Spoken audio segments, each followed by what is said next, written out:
চলো তারপর ঢুকে গেলাম জিমের মধ্যে, প্রতিবার এনে হাওয়া খাচ্ছিলাম, তারপর করতে লেগে গেলাম সাইকেলিং।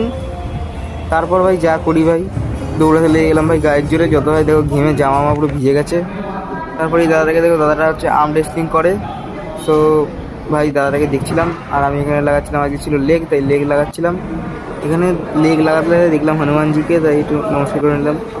তো এখানে আমি লাগাচ্ছিলাম ভাই, এটাকে কি বলে জানি না ভাই, ভুলে গেছি। লেগের মেশিন একটা কিছু হবে, বাট ভাই এটা দিতে যা ভাই পাগল হয়ে যায় না। এর আগে আমি লাঞ্চেস দিয়েছিলাম, তার আগে স্কট দিয়েছিলাম 200টা। অ্যান্ড আজকে ছিল অ্যাবস আর লেগস দুটো ছিল, তার জন্য অ্যাবসগুলো সব মেনে নিয়েছি ভাই। এখানে মারছিলাম ড্রপ সেট, মানে এক একটা করে যতক্ষণ অবধি নিচে যায় ওয়েট কমিয়ে কমিয়ে শুধু র্যাপ লাগিয়েই যাচ্ছি। তো জিম কমপ্লিট আবার যাচ্ছি বাড়ির দিকে। তোমরা এইটুকু ভিডিও দেখে ভাবো না আমি আধ ঘন্টা জিম করে চলে এসেছি, আমি 3 ঘন্টার উপরে ছিলাম ওখানে। তো এখানে চলো এবার বাড়ির দিকে যাচ্ছি, বাবার সাথে দেখা হলো, বাবাও এদিকে এসেছিলো একটা কাজে। তো তারপর দই মই নিয়ে চলো বাড়ি গিয়ে খাবো। আর এই ভিডিওটা অবধি থাক, বাই বাই।